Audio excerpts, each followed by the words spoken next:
ಸಂವಿಧಾನ ಶಿಲ್ಪಿ, ಸಾಮಾಜಿಕ ನ್ಯಾಯದ ಹರಿಕಾರ ಡಾಕ್ಟರ್ ಬಾಬಾ ಸಾಹೇಬ್ ಅಂಬೇಡ್ಕರ್ ಅವರ ವೃತ್ತದಲ್ಲಿ ಏನು ನಾವು ಬಿಜಾಪುರ ಜಿಲ್ಲೆಯಲ್ಲಿ ವೈದ್ಯಕೀಯ ಕಾಲೇಜು ಸರ್ಕಾರದಿಂದಲೇ ಆಗಬೇಕಂತ ಹೇಳಿ ನಾವೇನು ಧರಣಿ ನಡೆಸಿದ್ದೇವೆ 106 ದಿನಗಳವರೆಗೆ. ಅದಕ್ಕೆ ನಮ್ಮ ಎಲ್ಲ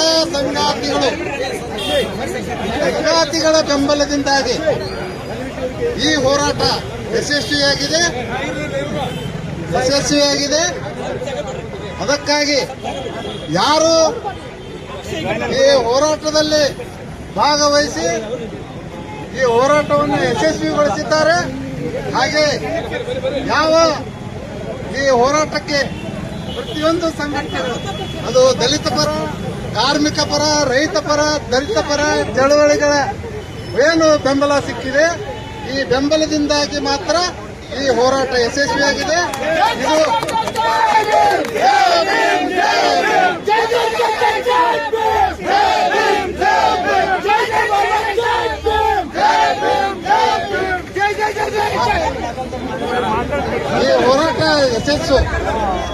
ಈ ಹೋರಾಟದ ಯಶಸ್ಸು ಇಡೀ ಬಿಜಾಪುರ ಜಿಲ್ಲೆಯ ಎಲ್ಲ ಜನತೆಗೆ ಸಲ್ತಕ್ಕದ್ದು.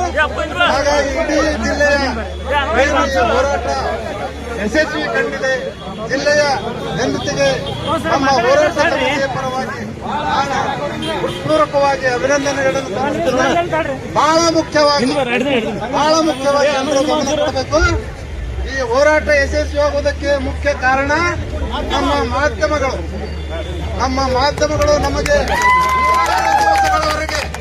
106 ದಿವಸಗಳೊಳಗೆ ನಮ್ಮ ಬೆನ್ನನ್ನು ತಪ್ಪರಿಸಿ ನಮ್ಮ ಹೋರಾಟಕ್ಕೆ ಬಲವನ್ನು ತುಂಬಿ 100 ದಿನಗಳವರೆಗೆ ಈ ಹೋರಾಟವನ್ನು ಎಳೆದುಕೊಂಡಂತ ಶ್ರೇಯಸ್ಸು ಯಾರಿಗಾದರೂ ಸಲ್ಲಬೇಕಾಗಿದ್ರೆ ಅದು ನಮ್ಮ ಮಾಧ್ಯಮ ಪ್ರತಿನಿಧಿಗಳಿಗೆ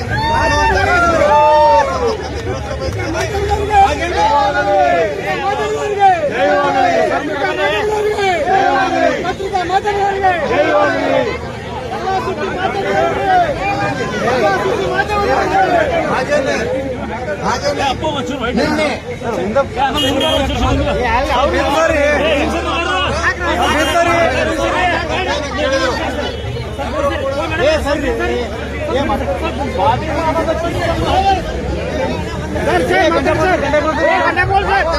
ಆಗಿರುತ್ತದೆ.